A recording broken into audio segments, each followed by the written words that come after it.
बच्चों, आज हम आपकी पाठ्य पुस्तक बसंत के पाठ 3 हिमालय की बेटियां के बारे में अध्ययन करेंगे।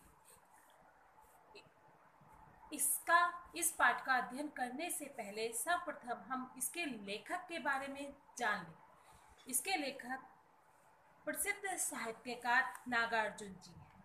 इनका जन्म 30 जून 1911 को बिहार के दरभंगा जिले में हुआ था। इनका वास्तविक नाम वैद्यनाथ मिश्र था। ये मैथिली भाषा में यात्री उपनाम से लेखन कार्य करते थे। रतिनाथ की चाची बलचनमा, बाबा बटेसरनाथ, वरुण के बेटे हीरक जयंती, सतरंगे पंखों वाली, हजार हजार बाहों वाली, पुरानी जूतियों का कोरस, अन्नहीनम क्रिया नाम आदि इनकी उल्लेखनीय रचनाएं हैं। अब हम जानते हैं पाठ के बारे में, संक्षेप में पाठ के बारे में। इस निबंध में लेखक ने हिमालय से निकलकर सागर में समाहित होने वाली नदियों के विभिन्न रूपों, उपयोगिताओं और उनके सचेतन रूप के महत्व की चर्चा की है। दूर से ये नदियां शांत, धीर, गंभीर प्रतीत होती थी। लेखक इन नदियों की धारा में वैसे ही डुबकी लगाया करते थे जैसे कोई बालक अपनी दादी, मौसी, मामी की गोद में खेला करता है। एक बार जब लेखक हिमालय की यात्रा पर गए तो इन नदियों का चंचल रूप देख कर हैरान हो गए। हिमालय पर दुबली पतली सी दिखाई देने वाली गंगा, यमुना और सतलज मैदान में उतरकर कैसे विशाल रूप धारण कर लेती है। उनकी चंचलता, उनका उल्लास मैदानों में दिखाई न देने के कारण लेखक हैरान हो जाता है। लेखक सोच में पड़ जाता है कि कैसे विराट पिता हिमालय का प्रेम पाकर भी बेटी रूपी नदियां अतृप्त भाव से जाने कहां भागी जा रही हैं। सिंधु और ब्रह्मपुत्र के बीच रावी, सतलज, चेनाब, झेलम, गंगा, यमुना, गंडक, कोसी आदि कई छोटी बड़ी नदियां हिमालय की बेटियां ही हैं। समुद्र को हिमालय का दामाद कहते हैं। लेखक को यह बात कहने में कोई झिझक नहीं होती, क्योंकि समुद्र ने ही हिमालय की बेटियों का हाथ थामा है। कालिदास ने अपने मेघदूत में वेत्रवती यानी कि वेतवा नदी को प्रेयसी के रूप में चित्रित किया है। विरही यक्ष ने मेघदूत से अनुरोध किया है कि वह अपनी प्रेयसी वेत्रवती को प्रेम का प्रतिदान अवश्य देता जाए। काका कालेलकर ने नदियों को लोक माता कहा है। लेखक माता और बेटियों से अलग इन नदियों को प्रेयसी और बहन के रूप में भी देखते हैं। एक बार मन उचट जाने पर वे सतलज को बहन मानकर उसके किनारे ठंडे पानी में पैर लटकाकर बैठ गए। थोड़ी ही देर में गतिशील जलधारा ने अपना प्रभाव दिखाया। तन और मन दोनों ताजा हो गए। फिर लेखक ने बहन सतलज पर एक छोटी सी भावपूर्ण कविता लिख डाली, जो इस चैप्टर के अंत में आप सबके को पढ़ने के लिए यहाँ पर प्रेषित की गई है। अब पढ़ते हैं हम पाठ हिमालय की बेटियां, लेखक नागार्जुन जी। इस पाठ में लेखक ने नदियों के महत्व को बताया है। आपने बहुत सारी छोटी बड़ी नदियां देखी होंगी। आपने गंगा को देखा होगा, यमुना को देखा होगा। हमारे देश के सारे बड़े बड़े शहर नदियों के किनारे ही बसे हैं। दुर्भाग्यपूर्ण है कि उन शहरों के नदियों के किनारे बसे होने के कारण नदियों का जल आज प्रदूषण की गर्त में जा पहुंचा है। उसमें प्रदूषण इतना भयंकर है, उनका जीवनदायिनी जल, अमृत सरीखा जल प्राण घातक भी सिद्ध होने लगा है। चलिए पढ़ते हैं चैप्टर के बारे में। अभी तक मैंने उन्हें दूर से देखा। किन्हें? नदियों। बड़ी गंभीर, शांत, अपने आप में खोई हुई सी लगती थी। संभ्रांत महिला की भांति वे प्रतीत होती थी। उनके प्रति मेरे हृदय में आदर और श्रद्धा के भाव थे। माँ और दादी, मौसी और मामी के गोद की तरह उनकी धारा में डुबकियां लगाया करता। परंतु इस बार जब मैं हिमालय के कंधे पर चढ़ा, अर्थात लेखक ने हिमालय की यात्रा की, तो कुछ और ही रूप में वे सामने थी। कौन? नदियां। हैरान था यही दुबली पतली गंगा, यही यमुना, यही सतलज समतल मैदानों में उतरकर कितनी विशाल और विराट हो जाती है। इनका उछलना कूदना, खिलखिलाकर लगातार हंसते जाना, इनकी यह भाव भंगी, उनका यह उल्लास जाने कहाँ गायब हो जाता है मैदान में जाकर। अर्थात जो नदी छोटी बालिका की तरह पहाड़ों की गोद से निकलते हुए उछलती कूदती हंसती खिलखिलाती सी प्रतीत होती थी, वही मैदानों में जाकर बिल्कुल शांत भाव से बहने लगती है। किसी लड़की को जब देखता हूँ, किसी कली पर जब मेरा ध्यान अटक जाता है, तब भी इतना कौतूहल और विस्मय नहीं होता जितना इन बेटियों की यानी कि नदियों की बाल लीला को देखकर होता है। कहाँ ये भागी जा रही हैं? वह कौन लक्ष्य है जिसने इन्हें बेचैन कर रखा है? अपने महान पिता का विराट प्रेम पाकर भी अगर इनका हृदय अतृप्त ही है, तो वह कौन होगा जो इनकी प्यास मिटा सकेगा? लेखक ने यहाँ पर हिमालय का वर्णन किया है, क्योंकि नदियां हिमालय से निकली हैं और हिमालय को नदियों का पिता कहा है। तो लेखक कह रहे हैं कि जब नदियां अपने विशाल विराट पिता का प्रेम पाकर भी अपने आप को तृप्त नहीं कर सकती, उसे छोड़कर निरंतर भागी जा रही हैं, तो कौन ऐसा है जो इनकी प्यास बुझा सकेगा?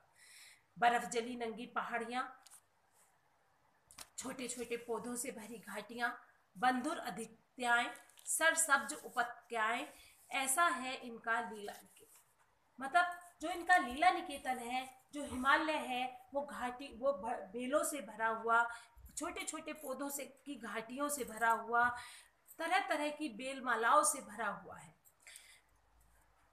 खेलते खेलते जब ये जरा दूर निकल जाती हैं, तो देवदार, चीड़, सरो, चिनार, सफेदा, कैल के जंगलों में पहुंचकर शायद इन्हें बीती बातें याद करने का मौका मिल जाता रहा होगा। अर्थात जब वह पहाड़ों से निकलकर आगे मैदानों की तरफ बढ़ती हैं, तो उन्हें चीड़, देवदार, सरो, चिनार, सफेदा, कैल के जंगल मिलते हैं। तब ये अपने आप से कुछ तो बात करती होंगी। कौन जाने बुढ़ा हिमालय अपनी नटखट बेटियों के लिए कितना सिर ढूंढता होगा। बड़ी बड़ी चोटियों से जाकर पूछिए तो उत्तर में विराट मौन के सिवाय उसके पास और रखा ही क्या है। लेखक यहाँ बताना चाहते हैं कि जब एक पिता की बेटियां उसे छोड़कर चली जाती हैं, तो वह पिता बिल्कुल उदास हो जाता है, मौन हो जाता है, चुप चुप हो जाता है। ऐसे ही लेखक कह रहे हैं कि जब हिमालय की ये बेटियां उसे छोड़कर निकल जाती हैं, आगे निकल जाती हैं, तो वह हिमालय उदास और मौन हो जाता है। सिंधु और ब्रह्मपुत्र ये दो ऐसे नाम हैं जिनके सुनते ही रावी, सतलज, ब्यास, चनाब, झेलम, काबू, कपिसा, गंगा, यमुना, सरयू, गंडक, कोसी आदि हिमालय की छोटी बड़ी सभी बेटियां आंखों के सामने नाचने लगती हैं। वास्तव में सिंधु और ब्रह्मपुत्र स्वयं कुछ नहीं है। दयालु हिमालय के पिघले हुए दिल की एक एक बूंद न जाने कब से इकट्ठा होकर इन दो महानदों के रूप में समुद्र की ओर प्रवाहित होती जा रही है। कितना सौभाग्यशाली है वह समुद्र जिसने पर्वतराज हिमालय की इन दो बेटियों का हाथ थामने का श्रेय मिला। अर्थात यहाँ पर लेखक ने समुद्र को पर्वतराज हिमालय का दामाद कहा है कि जिसने उनकी बेटियों का हाथ थामा है। जिन्होंने मैदानों में ही नदियों को देखा, उनके ख्याल में शायद ही यह बात आ सके कि बूढ़े हिमालय की गोद में बच्चियां बनकर ये कैसे खेला करती हैं। माँ बाप की गोद में नंग धड़ंग होकर खेलने वाली इन बालिकाओं का रूप पहाड़ी आदमियों के लिए आकर्षक ना हो, लेकिन मुझे तो लुभावना प्रतीत हुआ। वह रूप की हिमालय को ससुर और समुद्र को उसका दामाद कहने में भी कोई झिझक नहीं है। कालिदास के विरही यक्ष ने अपने मेघदूत से कहा, वेत्रवती नदी को प्रेम का प्रतिदान देते जाना, तुम्हारी वह प्रेसी तुम्हारा प्रेम पाकर अवश्य ही प्रसन्न होगी। यह बात इन चंचल नदियों को देखकर मुझे अचानक ही याद आ गई और सोचा कि शायद उस महाकवि को भी नदियों का सचेतन रूप पसंद था। दरअसल जो भी कोई नदियों को पहाड़ी घाटियों और समतल आंगनों के मैदानों में जुदा जुदा शक्लों में देखेगा, वह इसी परिणाम पर, इसी नतीजे पर पहुंचेगा। काका कालेलकर ने नदियों को लोक माता कहा है, किंतु माता बनने से पहले यदि हम इन्हें बेटियों के रूप में देख ले तो क्या हर्ज है। अर्थात लेखक का कहने का तात्पर्य है कि हम इन्हें माता बनाने से पहले इनका बेटी वाला रूप देखें तो इसमें कोई हर्ज नहीं है। और थोड़ा आगे चलिए, इन्हीं में अगर हम प्रेयसी की भावना करें तो कैसा रहेगा। ममता का एक और भी धागा है जिसे हम इनके साथ जोड़कर देख सकते हैं। बहन का स्थान कितने कवियों ने नदियों को दिया है। एक दिन मेरी भी ऐसी भावना हुई। थॉलिंड तिब्बत की बात है, मन उचट गया था, तबीयत ढीली थी। सतलज के किनारे जाकर बैठ गया। दोपहर का समय था, पैर लटका दिए थे पानी में। थोड़ी ही देर में उस प्रगतिशील जल ने असर डाला, मन और तन ताजा हो गया तो मैं गुनगुनाने लगा। अब लेखक ने नदियों को माता, बहन, प्रेयसी और बेटियों के रूप में अलंकृत किया है। लेखक कह रहा है कि ममता के दूसरे रूप बहन के रूप में भी हम इन्हें मान सकते हैं। लेखक ने अपने जीवन की घटना का वर्णन किया है कि एक बार जब वह बहुत थकान से युक्त थे तब वह नदी के किनारे जाकर बैठ गए और उस नदी के जल में उन्होंने अपने पैर डाल दिए। उस समय और थोड़ी सी ही देर में उनका मन तरोताजा हो गया और उन्होंने सतलज नदी को बहन मानते हुए उसके ऊपर कविता लिखी। जय हो सतलज बहन तुम्हारी, लीला अचरज बहन तुम्हारी, हुआ मुदित मन हटा खुमारी, जाऊं मैं तुम पर बलहारी। तुम बेटी यह बाप हिमालय, चिंतित पर चुपचाप हिमालय, प्रकृति नदी के चित्रित पट पर अनुपम अद्भुत छाप हिमालय। जय हो सतलज बहन तुम्हारी। अब लेखक ने सतलज को बहन मानकर उसके लिए एक छोटी सी कविता समर्पित की है। लेखक ने इस पाठ में नदियों के विभिन्न रूप के बारे में बताया है। आपने बहुत सारी नदियां देखी होंगी और नदियों का हमारे जीवन में, हमारी संस्कृति में बहुत उच्च स्थान है। नदियों को पूजने की परंपरा हमारे देश में सदियों से रही है। छोटे बड़े जाने कितने मेले हमारे नदियों के किनारे लगा करते हैं और बहुत सारे पूर्णिमा, अमावस्या पर हम नदियों में स्नान के लिए जाते हैं। नदियाँ सिंचाई में सहायक है। नदियाँ हमारी लोक परंपराओं का निर्वहन करती हैं। नदियाँ हमें निश्चल निरंतर बहते रहने की सीख देती हैं। नदियाँ हमें परोपकार की सीख देती हैं। नदियों को माँ मानकर हम उनकी आदिकाल से पूजा करते आ रहे हैं। तो यह एक छोटा सा पाठ हिमालय की बेटियां जो लेखक नागार्जुन जी ने नदियों के लिए समर्पित किया है कि हिमालय की बेटियां वे सब छोटी बड़ी नदियां जो अपने पिता की गोद से निकलकर मैदानों में भागती हुई समुद्र से जा मिलती हैं। इस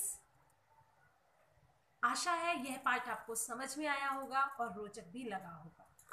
पाठ को ध्यान से सुनिएगा, ध्यान से पढ़िएगा और दी हुई एक्सरसाइज, दी हुए अभ्यास प्रश्न, आपको ये अभ्यास प्रश्न सॉल्व करने हैं। पहला क्वेश्चन है लेख से, नदियों को मां मानने की परंपरा हमारे यहाँ काफी पुरानी है, लेकिन लेखक नागार्जुन उन्हें किन और रूपों में देखते हैं। तो लेखक नागार्जुन नदियों को मां मानने की परंपरा बेशक हमारे यहाँ बहुत पुरानी है। आदिकाल से हम नदियों को मां मानकर पूजते आए हैं, पूजा करते आए हैं। लेखक ने उन्हें माँ, बहन, बेटी, प्रेयसी, दादी, मौसी, मामी, नानी आदि रूपों में देखा है। सिंधु और ब्रह्मपुत्र की क्या विशेषता बताई गई है। सिंधु और ब्रह्मपुत्र हिमालय की दो ऐसी बेटियां जो निश्चल, उछलती कूदती, फिर भी हिमालय से दूर